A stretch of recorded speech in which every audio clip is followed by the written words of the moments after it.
Okay, for case number 9, this is for the combination of either tangent of x, tsaka secant raised to m of x dx. Okay, the other one naman, if you have cotangent raised to n of x and cosecant of mx dx. So, dito sa part na to, class, ang magiging given natin kasi kung mapapansin nyo, ang case number 6 is having even yung exponent ng second. Basta even yon, automatic case number 6. Ang case number 7 naman is add siya, tapos dapat add din si exponent and tangent. Ito naman ngayon, if you have n equal to even, positive even integer, and then yung m mo naman is still add number. Okay, added whole number exponent. So, anong gagawin natin dito? I-express natin si tangent into kasi naka-even siya, diba? So, express natin siya into tangent squared. So, para ma-express yun, syempre, ang gagawin natin, divide natin to by 2. Okay? So, kunyari, 6 divide by 2, 3. So, tan squared raised to 3 para makuha yung 6. So, ito, ganun din. Okay? Secant raised to mx dx. Then, afterwards, gagamitin nyo po, replace the tangent squared x by secant squared of x minus 1. And this will be the same case. Express natin into cotangent squared of x, then n over 2 para kung ano man yung even exponent ng cotangent ay masatisfy pa rin.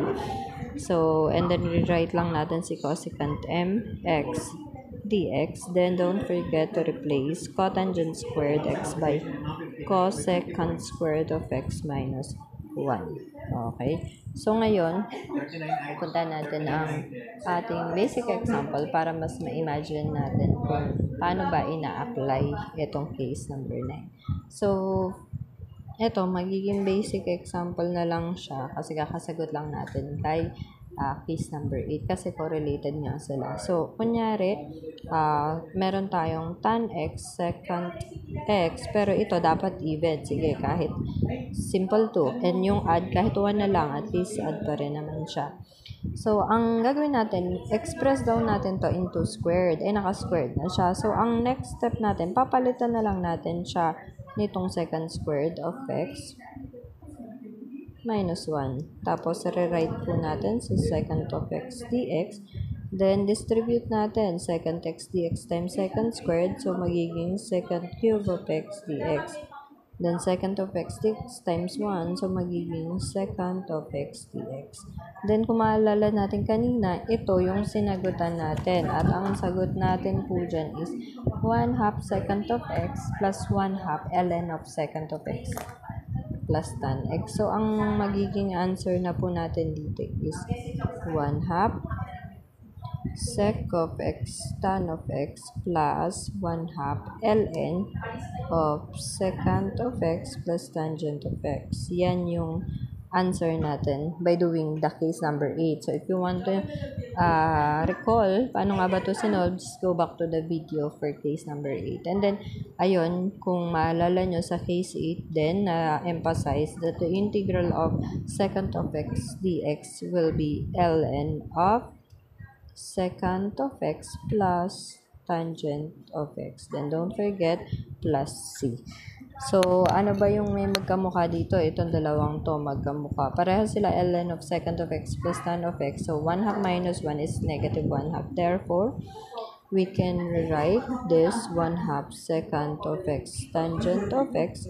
So, ito parehas lang. Para lang siyang half apple minus 1 apple. Kasi ln sec x lang din to. Magkamukha lang.